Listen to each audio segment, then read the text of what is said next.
It's time for Under 30, talking Sunrun. George Schultz will be joining us in a second. Alex Coffey alongside Jenny Horn. Welcome back to Next Gen Investing.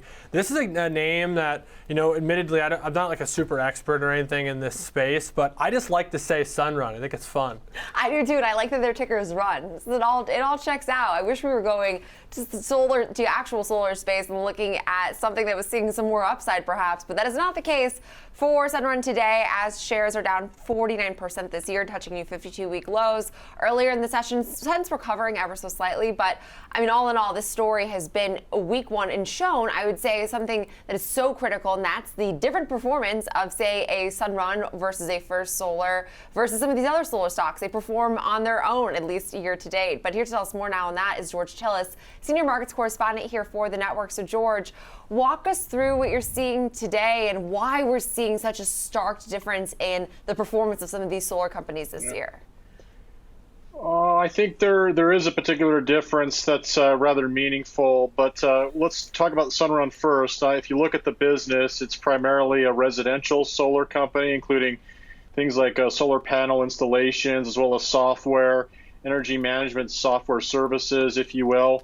If you look at the stock performance, as you mentioned, it's down quite a bit this last year. But what's interesting about what's going on with the company is, if you look at what's happening from the standpoint of their debt and equity, they've actually been refinancing debt. They refinanced about $2.2 billion last year out of the total $4.3 billion in debt. The company's market capitalization is right around $2.7 billion. So, the debt might be one of the drags on this particular business. But one of the things I've noticed covering a lot of the solar companies in the past 6 months or so, there seems to be a divergence between what's going on in the residential solar space versus those companies that are a little bit more exposed in the commercial, industrial, and, if you will, the energy project space. I covered First Solar this last year, also a company called Array, which basically makes technologies that allow the pivot of solar panels in large solar farms to optimize the harnessing or yield of energy. And that company is actually performing quite well this year alongside First Solar,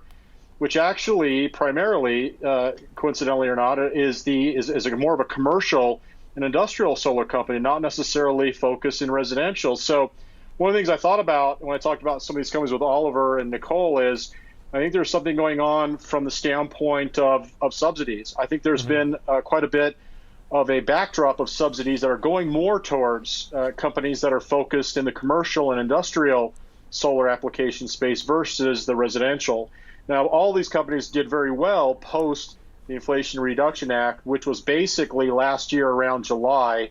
But since then, we're starting to see a divergence happen. I think it has to do with potentially some fiscal policy or tax policy, if you will, or alternative energy policies that help favor companies that are more so in the industrial space, at least from what I see from the disparity in the company's performance. Yeah, you covered a lot of what I was going to ask about, George. It seems to be clear that it's either there's an incentive structure somewhere or subsidy kickback somewhere that seems to be favoring one type of solar investment over the other. I mean, this is a big ask for a residential homeowner to, re-equip their home. It's a big cost, and I have to doubt that the savings are offsetting that cost at this moment without some help. But I'm thinking about it here. I'm in Chicago. I couldn't have solar.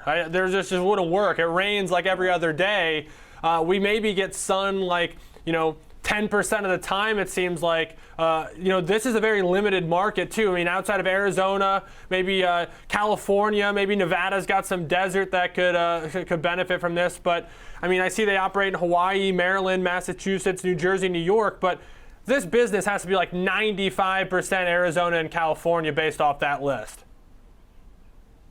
Yeah, I think so. I think, there's an element of what's happening at the residential level, too. I think that tax credits for purchasing solar panels for the home, that might have slowed down in the past year or so and may not necessarily be building up in the next year's budget versus more in the commercial space for companies to actually deploy, solar panels on their commercial buildings, for instance, like Amazon or Walmart's warehouses. I'm just giving you something to think about. So I think that's what's happening here. But one of the interesting things about this company is if you look at the analysts that cover it, And the recent upgrades, for instance, Guggenheim, Goldman Sachs, Citigroup, all these companies basically have a 30-plus price target on Sunrun. And if you look at the stock price, it's down in the low teens. And in fact, the lowest of the analysts that cover the company is $21, which is significantly higher than the current price. So they obviously know something is happening. I think it has to do with the capital structure of the business. But I can't make an investment on just speculation alone. I have to see something manifest in the chart. And unfortunately for Sunrun, the chart's still in a downtrend and a pretty serial one. So I keep an eye on it. Perhaps if it starts to break above the 10 or 20-week moving average, it might demonstrate a trend reversal. Plus, for all we know what's happening with this budget for next year, there may be something embedded in more tax credits for residential versus what we got last year. Yeah, and hopefully that's enough to provide shareholders some relief, because after losing almost half of its value this year, I'd say people are, I'm sure, running out of some patience, but we will leave it there. A really great breakdown on Sunrun and some of the optimism maybe for the long term from George Tilla, senior markets correspondent here for the network.